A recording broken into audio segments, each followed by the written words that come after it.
I just, like I said, Brii Renee, straight from the A. Make sure you say it correctly. It's so excited to finally talk to you. As I said, I've been admiring you, watching you for years. So this is definitely a great time for me. So much. And one thing I want to say before I do an introduction, one thing that I do on BauceTalks is I always want to hear the stories of the behind the scenes of some things I notice about people who I'm connecting with. So one thing I want to know personally from a fan, and for somebody who look up to you, tell me about the time you got your infamous Atlanta tattoo. Girl, okay. So I feel like it's a staple. Like, we know, like, you know, if somebody just took that tattoo and say, who's this person? I already know. Yeah, everybody gonna know who that person is. That kept me from stripping, okay? No, I'm just playing. Just playing.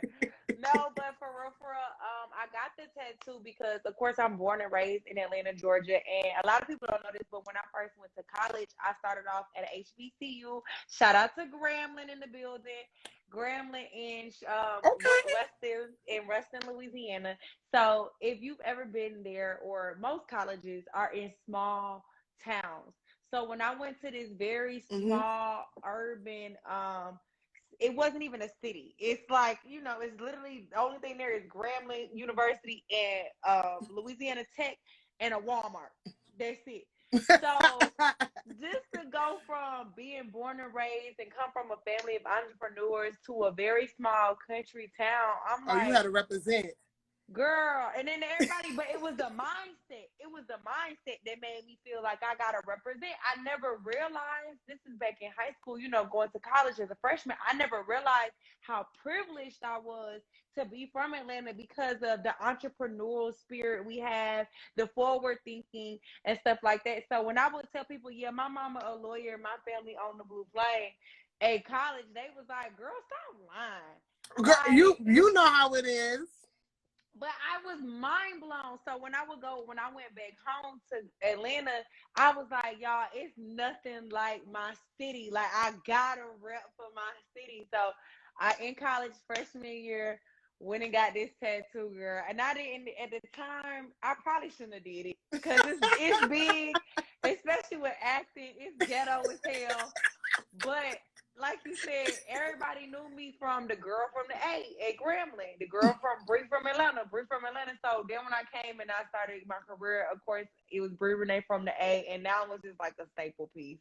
Right. Yeah. First of all, let me tell y'all something. You definitely have to, what is it, walk in your trap, take over your trap. You just had to go down there and represent it. Like, I don't know what y'all do over here in Grambling, but I'm from straight from the A, okay? Exactly. And I attended the HBCU. Right. And I attended a HBCU as well in Albany, Georgia. So I went to Albany State University. So trust me, I know about nothing there but probably a Piccadilly.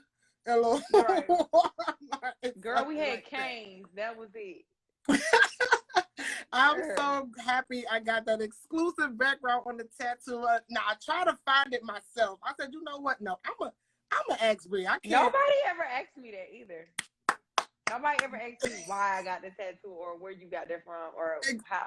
That's my first of all, you heard it here first with Media Girls Network. We are the first to cover how Brii Renee from the A got her infamous Atlanta tattoo. And that's what I'm talking about.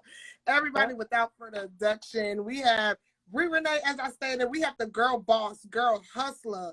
We have the radio personality, actress, entrepreneur, like the list goes on and on. And following your journey, of course, like I said, I want to give you your flowers right now. Thank you for being the person, the boss that you are today. It is truly amazing to watch somebody involved, pretty much like an overnight sensation. One thing that I would describe you, Brii, is I feel like you're a silent killer in this industry. You know, I feel like, you know, when you hear influencers or whichever term people want to use, you know, you hear the ones that you hear constantly, you know, like the ones that's always in the shade room, the ones that's over here, like no shade to anybody who's an influencer that's popping, but you always hear about them. But the same few. Right, here a few, but here comes Brii Renee. And I feel like it's like a who is that? Who is that? But when you check her credentials, baby, You know what time it is. Don't try On the me. paper. And that's why I always said I feel like you're like a silent killer in this industry. It's like, yeah, you know, she might not be like, oh, on the gossip side doing this and that, but baby, when you check her record, she is working. She is building her brand. She is a boss. So definitely that's one thing I would love to say about you. Thank you. How do you keep a low profile but also big at the same time? I need to know that secret. So I think for me, it came from being from a family of entrepreneurs, like I said, and my mom and you know, them each having two strong multi-million-dollar businesses in the family, and having longevity, watching them have longevity, like the Blue Flame, been open 50 years, and my mom has a construction company that does sewer work for different municipalities that she's had for over 10 years now. So just watching her build that up and seeing her humility throughout her journey has told me, like, one, real money ain't gotta be loud. Period. You feel me? It speaks for itself. And if you take care of people, I really like to be known for my character, and not so much as my titles.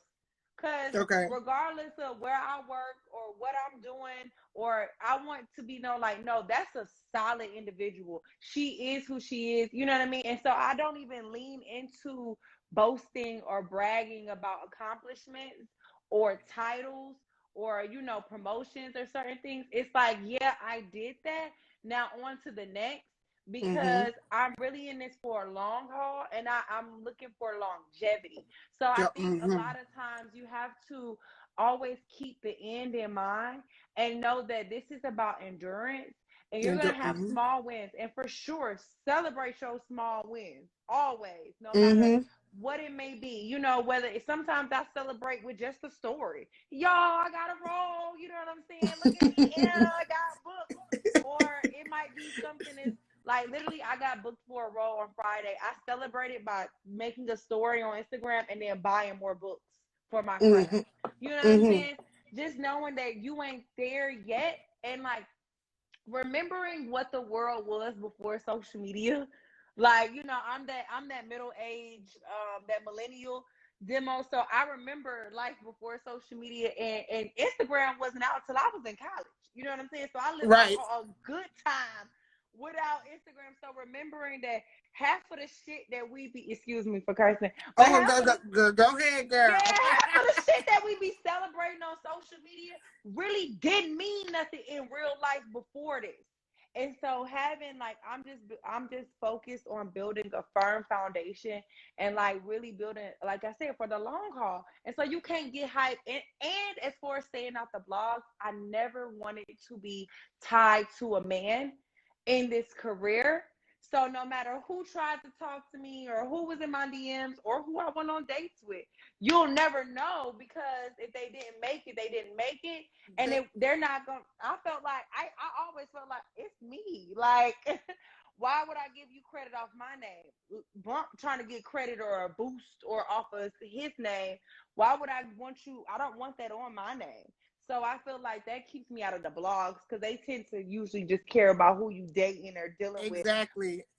But in this music, and you know, being in radio, being in music, and being in media, you know, as women like that, we always gonna run into these celebrities. They always gonna shoot they shot.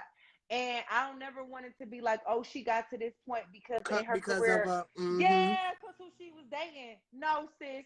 Like you said, it's gonna be blood, sweat, and tears, all mine. Okay. Got you. And then one thing too is clout is crazy. Like, it's like if you're gonna do the whole clout chasing thing, you got to make sure it lasts. Like, don't have it for 3 months and then you're away. And that's one thing that you said is the long longevity. It's like, yeah, you have this, but baby, my money long, resume long, paper long. You would never catch me slipping, pimping, but never slipping. Okay. Girl, because they will try, and then they will try to be like, I made you, or oh, she only popping because the she, you know, the first time you might have heard of me might have been because I was on the blog with the dude. No, I want the first time you hear about me to be because of something I did, accomplished, or working on. So okay, so let's do a recap, ladies out there. You heard it first from Brii Renee. Do not, please make sure you are your own person. Make sure that if anybody hear about you, it's for you and not nobody else tied to you. Because ain't nobody going to say somebody made Shenelle. Okay. You know what I'm saying? Period. Ain't nobody going to say that. So one thing that you talked about that we definitely, one thing at BauceTalks, I love the true story of the come up. I love the struggle story. So as you stated, you pretty much, what would people say? Oh, you came from money. Like, oh, you came from money and this like that. Like, Blue Flame is legendary. Okay. I'm from Brooklyn, but I've been living in Atlanta for a long time. I'll say about 15 years. So people say I'm a peach now. And my first job was Waffle House. So it's okay. Okay. You like, give me my credit, right? Yeah. Give me my credit. So being from a legendary strip club as Blue Flame, that ain't no pop strip club. Everybody, like people from New York who's coming to Atlanta, we want to go to Flame or Magic City. You know, they would say those are the top two. And then your mom, I believe a couple years ago, you did a live with your mom and pretty much how she taught you about financial literacy. And, you know, I believe you have some properties as well, like real estate and things like that. So coming from that growing up, what did you appreciate the most? Or how was it coming up, having family with big companies? Like, were you treated different? Like, oh, she the girl with money, you bougie. Like, how was that coming up, especially in Atlanta? So my family is very humbling. Like, don't get it twisted. So yes, people may have assumed, unless my real friends know, like people who have been around me or experienced like my family that have been privileged to that know, like, okay, they all really close, but everybody getting it out the mud over here. Like, okay. They don't really care about, like, it's not like I wouldn't even say I had it as good. You know how like Kim Kardashian, or I didn't have it even that good. Like I drove, my first car was a Honda. Right. The most I got was my mama paid for college debt free. You know what I'm saying? I will give her that. And then I still had to get some grants and qualify for some stuff. You know what I'm saying? So it was still, the expectations were very high for us. And so I never disregard the privilege that I feel like I had coming from a family of entrepreneurship, because they taught me a lot of things that I feel like our generation is just now learning. And it took me to get into college and have conversations with my peers to realize, like, oh wait, your mom didn't teach you how to write a check or make a budget or a balance. I didn't know that people did. I thought that was because it was in my talk to you. Yeah, it was, and it was drilled to me, as my mom drilled it into me, like, these are survival tactics, like this is how you survive, like you have to know how to make a budget, you have to know how to, your credit is everything. These were daily conversations. So I didn't realize the privilege until I got older, but I will acknowledge that that is definitely a privilege, having someone who has been, it's just like having a friend in the industry. Like, if they can teach you or give you insight on something, they will, and put you up on game. That's a privilege. But at the same time, it's like, all right, I gave you the game, now let's see what you're gonna do with it.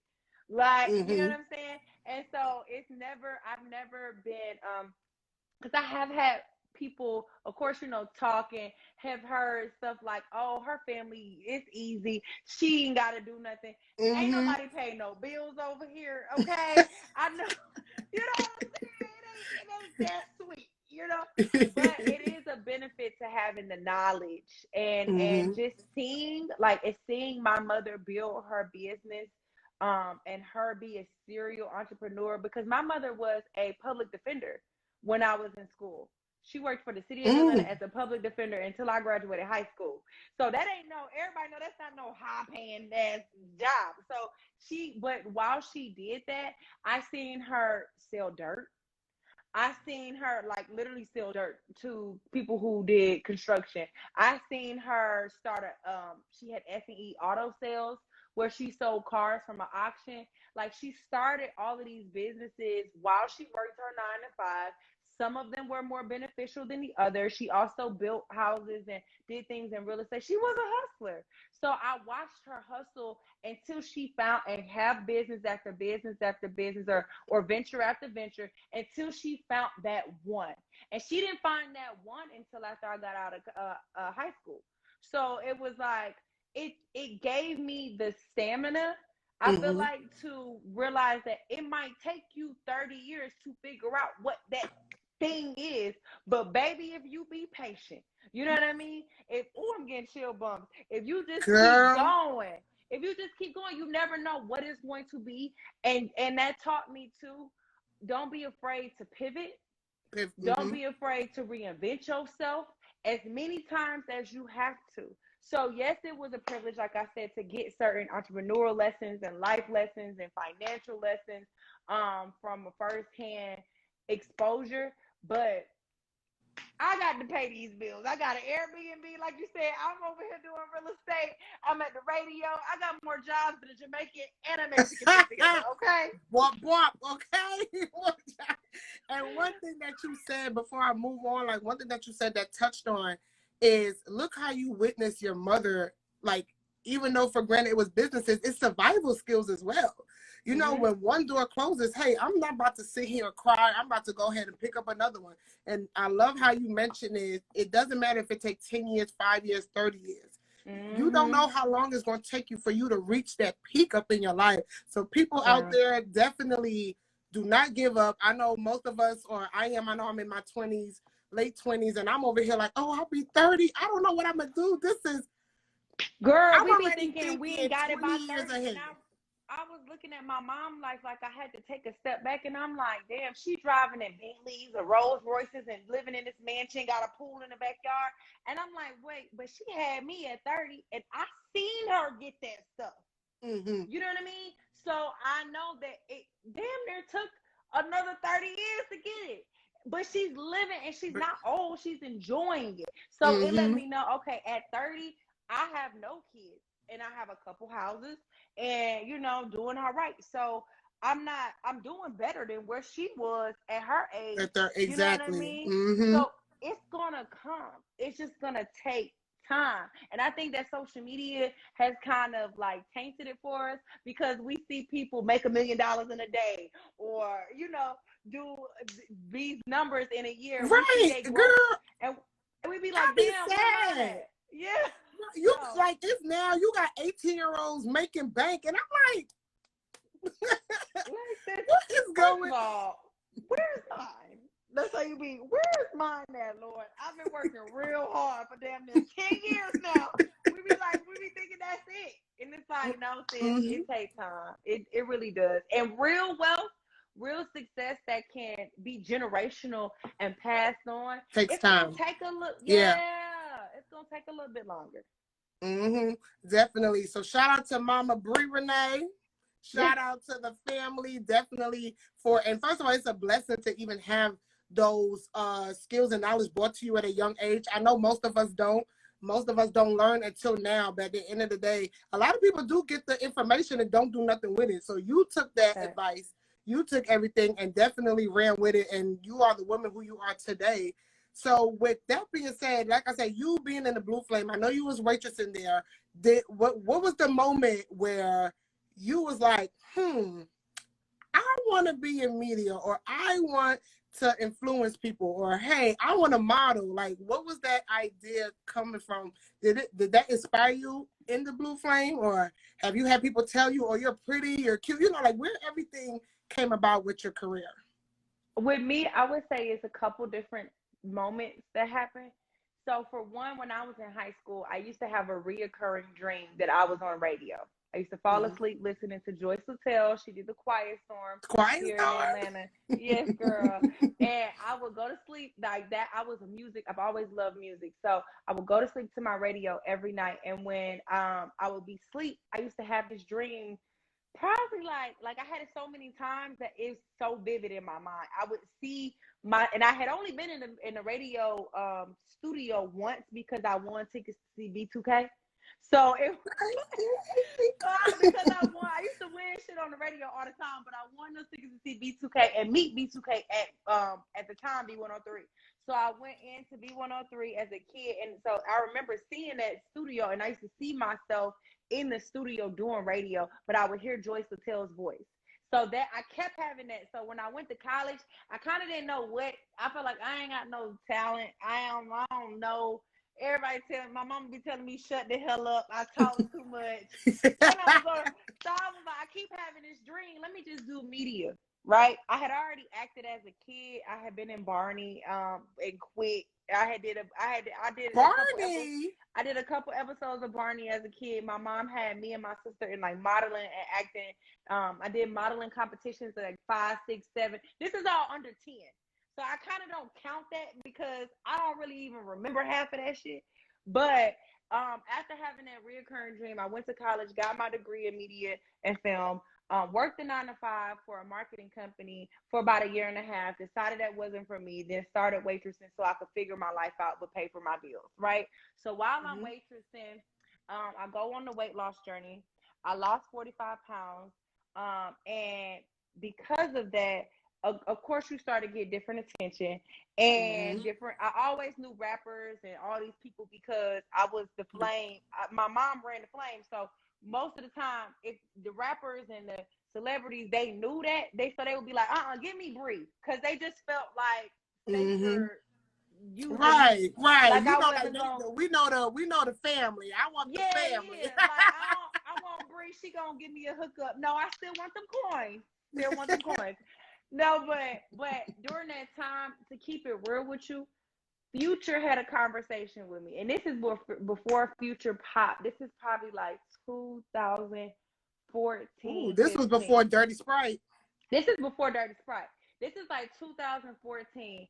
And I think I might have done one music video at the time. And so Future, being a friend, just from being in the club, he used to come in there all the time. He was like, "What you gonna do with yourself?" Like, and I was like, "What you mean?" Like, I'm probably gonna run the flame. Like, at this point, I still didn't know what I was gonna do. So he was like, "What you gonna do with yourself?" And I was like, "I don't know. I mean, I got this degree in media." He was like, "So, like, you more than just a waitress. So what you gonna do? Like, you gonna pursue it? You gonna get out here? What you want to be, the girl on the red carpet doing interviews?" And I'm like, "I think so." He was like, "Well, it's time for you to go hard." He was the first person that really put a battery in my back, because I'm like, well, damn, if I see, because at the time he had like a couple, he was already kind of, a couple little Atlanta bops. Yeah, he was bopping, but he wasn't Future he is now. But I could see, because I love music, I could see his career path and where he was gonna go. I'm like, dang, if somebody like this sees something in me, then I probably do need to figure out what the fuck I'm gonna do. Like, you know what I'm saying? So I was like, all right, because sometimes it takes other people to see it. And so I started doing music videos more, trying to model. I had a bad relationship. I broke up with that person. He was in the industry as well, and I really supported him on his rise. So I wanted him to support me, and he was like, no. He was a hater. So I was like, oh, you hating because you see where I'm about to go with this. It's always a nigga hating, bro. Girl. So and what? First of all, shout out to Future. Like, look, I know y'all might feel some type of way about Future. Right. But shout out, Future sees something in people. I tell you that. He saw something in me, okay? And I appreciate that, because sometimes you need somebody a little more advanced to be like, hey, come on, you need to get yourself together. So, anyways, that was one of the things I said, the reoccurring dream. Me, him telling me that me losing the weight, getting the attention, me getting picked for music videos all the time. Let me know. But when I would be on set, I always was this bubbly myself. I'm always gonna be Brii, no matter when you see me, right? So I used to feel like, man, I'm more than just a pretty girl. Like, y'all don't want me to say nothing. And then I started doing music videos that were more acting. So from there, it went on to acting, and I was like, let me take this serious, because I ain't finna be no model, no music video girl. And I hated the attention that I got from social media and guys, and just what it represented, just being the model. Like, they just really just undermined you as a whole human being. They just felt like you were an idiot, Shout out to Kenny Burns in here. The dream is real. And yes, Kenny. I met Kenny Burns while I was in college, because while I was in college, I worked for Beehive FM. And this is back when Ustream started. So we had an online radio show. Nobody was getting paid no money. Mind you, we did this completely free. This is why I tell people, don't be afraid to do stuff for free, because you just never know. So boom, let me tell you, I'm doing Beehive FM for free. On this station, we have myself, we had E for Real, who was a ATL radio legend. We had Yeah. Kenny Mm-hmm. Burns at the time, who had a show. We had Crystal the Great, Shanika Adams, Shay Mack, all these people who go on to have these crazy careers, right? But we all just hustling, you know, just trying to get our feet wet in media. This is while I'm in college. I did that. We had Beehive for probably like a year and a half before it got shut down. But while I was at Beehive, I made so many connections that I'm still cool with today. And the program director for Streetz, Solo, shout out to Solo. Solo was not the program director for Streetz at the time. Streetz 94.5 didn't even exist. Even exist, yes. And you was new. Mm-hmm. It didn't even exist yet. Solo was managing Streetz, which is Ludacris's restaurant. He was working, he was a manager at Ludacris's restaurant because he had worked with Ludacris and so many other artists, and he worked at Magic and everything. So I met him just through networking. We had events there. I met him. It wasn't until years later I get invited onto Streetz 94.5 by DC and Ferrari as 404 model Boys of the week. Yep, on the 404 Boys show as Bay of the Week. That's what it was called, Bay of the Week, just because I was a cute model girl from Instagram, right? Get on, be myself completely. Solo was like, hey, have you ever thought about doing radio? And I was like, okay, wait, hold on, Brie. We got to backtrack.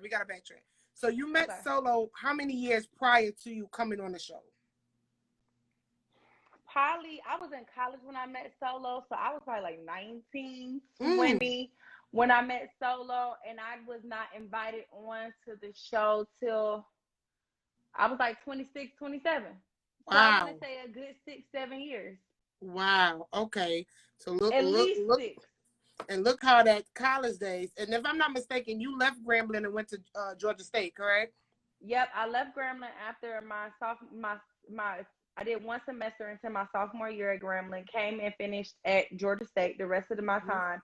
And while I was at Georgia State, that's why I did, that's when I started, when I was working at Beehive FM.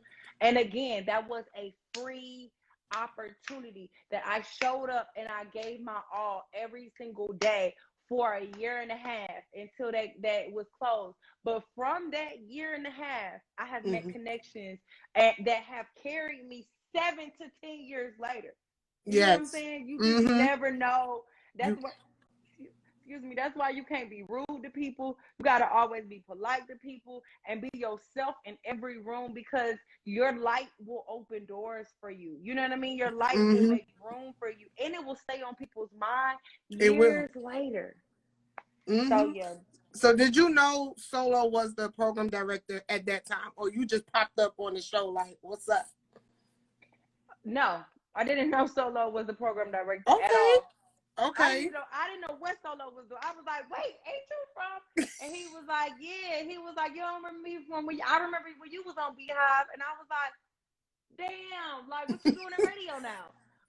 Look at that. And he never was supposed to work in radio. Solo started off as an intern at Streetz and worked his way up to program director. So God will put your pieces in place for you, and you won't even have nothing to do with it, girl. Don't even have nothing to do with it. So how was that? You was the model of the week, Bay of the week, and Solo, I know you was getting into it. Solo approached you just on some like, what's up? Like, would you like a career? What was that switch at that moment? Like, of course, like, how was your reaction? What was going through your head at that time? I was like, hello, I'm made for this. Like, period. Yeah, like, I'm ready. Because I went in there ready. Like, I was model Bay of the week, but I'm like, let me show these folks I'm more than, because I always felt like I had something to prove for the Instagram model. Like, stop trying to treat us like we all hoes, or we all dumb or stupid, or, you know what I mean? Yes, I got this banging body, but yes, I got a brain to go with it. So, and I got a mouth that can spit it out. So let's go. And I was hanging with the boys, so, you know, I'm hitting, you know, DC and Ferrari, they wasn't holding no punches with me. So I was just giving it right back to them. And it's hard to find, well, that's what they were telling me. It was hard to find women who would be beautiful, who have the image, but still can be confident in their intellect. Exactly. So, did you start off right away with Streetz 94.5, or did you have to shadow, or how was that moment for you to transition into your own show? Yeah, I definitely had to shadow for a while, and a lot of people don't know this, but I did. Okay, so I did Bay of the Week in February, but back in like January, December, Stewie Rock had invited me on to his show as well as Model Mondays. That's what his thing was, Model Mondays. So I was invited on to 107.9, and the same thing happened. I had never met their program director. Hurricane Dave at the time was the program director. He asked me the same thing after being on there. Hey, you ever thought about radio? We'll teach you, whatever you need to know. I'm like, yeah, I went to school for this. So at the same time, like this is like 2015 or 16. I can't It remember. sounds like we getting some exclusive details right now. That's what it sounds like. This I ain't read none of this. Yeah, I worked at both of them. I was working at both of them. I was shadowing Ferrari and DC on their show for a while, and then I was shadowing Stewie Rock. So I would go to each station on different days. I had different days that they didn't know, and I would just sneak in. I never posted it. You know what I'm saying? Because it was a conflict of interest to be at either one. But I was thinking like, look, I'm finna go in both of these places, work both of my moves, and see who bite first, or see what knowledge I can learn from either or. Whatever I learn over here is gonna benefit me over there, and vice versa. So I was working that move for about 7 months before I got caught. And I only got caught because Stewie Rock posted me on his IG like, "Oh shit, sis getting good on the boards." Like, see, it's always somebody recording snitching. Be your own people. You feel me? So how was that when you got caught? Did both of them say, "Hey, what did Streetz 94.5 say?" Solo took me out to lunch and suspended me. He suspended me. He said, "Listen, sis, you're suspended for 2 weeks. You can't come into the station. You know that's a conflict of interest. Why would you be doing this?" At the time, I didn't tell him how long I had been doing. I was like, "Oh, I only just been doing it a couple of days. I figured, it'd make me better for y'all, whatever." And I wasn't under contract with nobody. So, okay. Technically, girl, your mama a lawyer. Don't play. Technically, I went under contract tied to ain't nobody giving me no coins. I'm learning. I can learn from you, and I can learn from you. So this was still free. Microsoft and Windows. All this was all free. I was still working for free. So, anyways, I go on the 2-week suspension, and during that time, I really had some time to think. And I had been working, like I said, doing this for like 6-7 months at both of the stations. So I had enough time to evaluate each company, their goods, their bads. And so I decided during that 2 weeks, I was like, hey, you know what? I want to go with Streetz for me because I value building with people. I value at the time I was like, the station was only like a couple years old, maybe like 2-3 years old at that point. And I was like, if I could get in with this station and be a part of them building a bigger brand, that is more appeasing to me than walking into a major corporation, a situation that's already been built. It ain't much I can do with it. You know what I mean? Now repeat that again. You went to the station. Most people would pick the poppin'. This is Hot 107. Now I gotta be here. But you picked a station that was small. It was growing. It was developing. What was that thought process? I know you said you wanted to grow, but how was that decision? Was it still like, was you iffy about it, or your mom was like, no, this is it? I prayed on it. Like I said, it took me a couple weeks. Like I said, I went through and evaluated both good and bad from each side. What I felt like I could benefit, what I could be, how I could be of a benefit to either situation as well. And when I do any partnership, I don't look at it just from what can I benefit. I'm looking at it as if I have anything to offer you. And I felt like at the time, because Streetz was still so new and I already had reached over 100,000 followers, I had a lot of pull in the city of Atlanta. I felt like, hey, not only would this station benefit, not only would I benefit from pride or whatever, helping to grow with this station. But I feel like they'll benefit from me too. They could use a bigger a platform or social media person or somebody with a good platform or, you know, more followers. So I looked at whose relationship with each company will be most beneficial for both parties. And it makes sense. And I prayed on it. And I prayed on it. And God was like, yeah, that's it. So I went, And, I was like, then please. look where Streetz is now. Look where Streetz is now. Like, honestly, and I used to listen to, like, of course, Hot 107 V103. Now, like, when I'm driving to work or anything in the morning, my station is already set to Streetz 94.5. Listening to Young Jock, Miss Shanika in the morning. Shout out to... And look, Shanika is over here at Streetz now. And when I met her, she, like, I've known her since I was in high school. She performed, like, came to my Sweet 16, all type of stuff, right? Girl, so, you been popping. Girl, you know, I wanted to be on, I was trying to get on Sweet 16 in high school. They didn't pick me, okay? I had a real, if you from Atlanta, you grew up, you know, we got the atrium. I had my party at the atrium. It was a phone party. It was real Atlanta, okay? It was real. Look at me, you been popping. Yeah, shout out to DJ Darkchild. I went to Albany State with him, so shout out to DJ Darkchild. That's my boy. Yes. So shout out to him. And people, first of all, I learned a life lesson right there. Don't be quick to jump to major corporations, or don't think, oh, this is big, so I gotta start here. Like, my name gonna ring bells. No. Look where is Streetz 94.5 at now? Like, and I saw them eager to invest in my growth as well.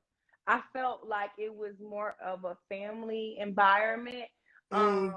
I felt more welcome. I felt like they were open to partner with me on different things. If I've ever had any, and they are, if I've ever had any ideas, they've always been like, let's run it. If you think it could work, let's try it. It's also a Black-owned station, you know, with like, I value being able to walk into the other room and knock on the owner's door, not just the program director, but the owner of the station. I value that because I'm like, okay, that's somebody, that's a touch away versus, you know, the other opportunity is owned by a huge, reputable brand, TV One, but a Radio One, but at the same time, I don't know who owned that. I don't know where they at. Right, you know what I'm saying? So it was a lot of different factors, but both are good choices. And I do value the relationships that I built at both stations, but I just felt like for me at the time, Streetz was the better move. Got you. You hear that, people? Don't be quick to jump the gun, okay? Do not be quick to jump the gun for sure. It's like Easter Ray say, don't be afraid to network across. And sometimes just because you got an opportunity that's all shiny, it don't mean that it's going to give you more, you know, or they're going to be as invested in you as something that might not be as set in stone or already built. Got you. And I totally understand that. Now that you started your career, of course, now you're in the hustling spirit. You watch your mom have all these businesses and doing this and that. So you're taking the leadership from her. Now you're more than the actress, the radio personality, the host. Now you are a brand owner. You got your own book. You got your own fitness journey, which is higher being society. You have all these stuff flowing now. So talk about how you utilize your social media, your followers, and your platform to your better benefit. Yeah, so a lot of people started to follow me on social media anyway, initially from my before and after picture of losing the 45 pounds and that circulating. And so I really battled a long time before investing in that as far as a brand, because again, I was a fat girl. I was over 200 pounds. And let's say this, you lost it naturally, correct? Yes, correct. So I lost it the hard way. So that still played on my self-esteem. Like, how you gonna be a fitness inspiration or motivator or even have a fitness brand when you are naturally a big girl? I ain't never been an athlete. You know what I'm saying? I've never, you know, in high school I danced and stuff like that, but I was still 200 plus pounds from even in high school, all the way up until I was in college and after college. So it was like, to me, it didn't sound like it made sense. So for years, even though I had lost the weight, even though the before and after pictures were going viral, even though people told me like, hey, just seeing you go hard or pick, because again, I'm naturally a bigger person. I naturally come from a family where we eat whatever the fuck we want to eat. You know what I'm saying? Sweet is a must with every meal, you know, stuff like that. So it took me a while to retrain my brain and retrain my own habits. And so while I was doing that, I didn't feel confident enough to sell that or sell a product or something in alignment, because I felt like I'm still struggling on the regular to deactivate my fat girl. You know what I'm saying?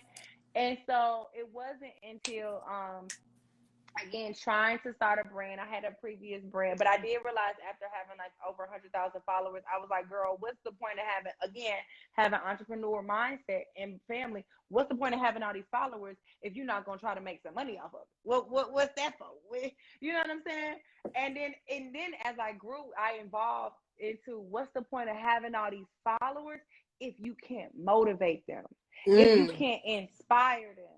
And I think I made the video probably like 2019, the end of 2019, maybe the beginning of 2020. I know it was before the pandemic. And I said, I don't care.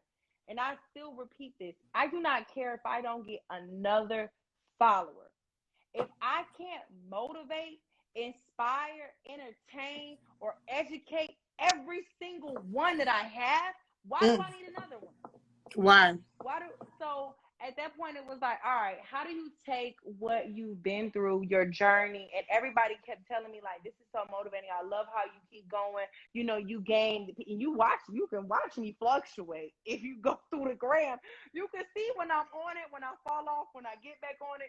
You know what I'm saying? So it was just, that's when I realized it's so many people like me that have been big their whole life, or was small, got big, and trying to get it back. You know what I mean?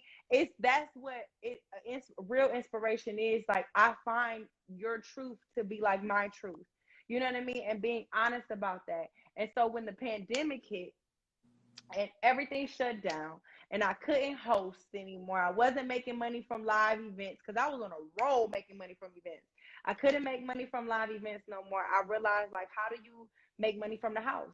Like, what do you do in this pandemic to survive? And so I was like, you know what? I've always wanted to write a book. I've always wanted to be an author. That's on my first vision board I ever made back in college, to be an author. And I never knew what I was going to write a book on. I just wanted to be an author. So I took that time to sit down and really like write my journey and talk about it. And I'm like, everybody always asks me how you do it. I'm gonna tell you, it's mindset. It's mindset, and how my relationship with food, my relationship with myself, my self-talk, even my dating life, even my friendships, all of that had to change as I evolved into a better person, and I was deactivating the fat girl inside of me, which reflected the outside. You know what I mean? And so I wrote that down in my book and published the book last year, April 2020. And then I was like, all right, well, now we got the book out and you got this fitness brand rolling. That's when I decided I had this yearning during the pandemic, to have deeper conversations, using my platform to talk about motivation, inspiration, how we viewing things, you know, just trying to evolve into a better person. That's when I decided to, like, okay, let's make the brand higher being society, because I feel like we're all on this journey to becoming a higher being, whether it's, you know, leaving a trap like I was, trying to step into your career, or, you know, evolving as a mom, or evolving as in your fitness life or finances. We're all trying to be higher and keep evolving higher and higher. So that's when I started hiring. And I'm like, okay, I'm going to do the podcast. I am releasing the podcast. I've already did a couple episodes of it. So that's coming soon. Make sure y'all follow to stay tuned on that. And then I was like, what's going to be your next product, sis? And I'm like, okay, let's do the waist trainers, because that's something I live by. I wear my waist trainer every day, okay? So I dropped that product, and I got more stuff coming. Definitely. And one thing I would say, like I said, I've been following you for a while. So I was able to see the transition with you. I believe, I don't know if you worked out with Bodies of Steel. His name is Will. Yeah. You're the reason why I went to Will years ago. you know? So Yeah. when I see that's how long I've been following this journey. So I did, you know, I'm glad to see, like, as a follower, and that goes to show you, as you stated before, how do you motivate your followers? You know, everybody just want to run those numbers up just to show that I'm popping. But you, on the other hand, and that's why I call you a silent killer at the same time, because for granted, the numbers going up, but it's a reason why it's going up, because you're such a genuine spirit. You really want to go ahead and touch someone. So years ago, when I did see the workout and everything like that, I even went to Will Bodies of Steel, and I was with him for 2 years. I did lose the weight, but you know, life happens. Yeah, right. Shout out to Will out there. So I have been definitely following the journey, and weight loss is nothing easy about it at all. You know, people be like, "Oh, well, stop eating bread, just stop doing this and that." It's definitely a whole mindset. It is. Yeah. Especially with age, it gets harder and harder. I feel like I used to be able to drop 20 pounds in damn near 2 weeks. Now it's taking me forever. What's going on? Girl, first of all, your whole body start messing up. Like, you know, I don't even got Megan knees, and I'm in my 20s, okay? So, honey, I don't know what's going on. I don't know if it's in the water. I don't know what's going on with things going on. So, like I say, you also releasing your show with The Appeal Unfiltered with Naima.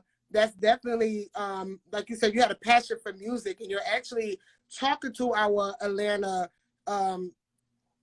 heroes, our Atlanta natives, like people who, like I said, I know I'm not from Atlanta, but I done listened to and watched these people, as you know, as far as like, hey, this is Rocco, this is Drummer Boy, this is Zaytoven, you know, things like that. So shout out to you and Naima for putting that together, because that's definitely dope to represent your city, first of all.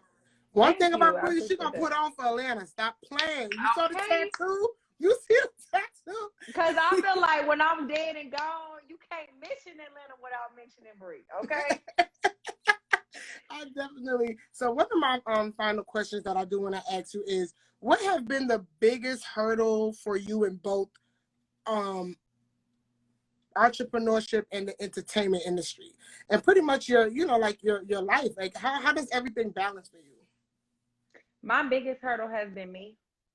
Okay. I will tell y'all straight up. I have talked myself out of starting when I should have started. I have been too humble at times. I can remember so many different examples, like me being in high school and my first ever like major thing. I feel like I consider this my first major thing, because it's the first thing I really remember.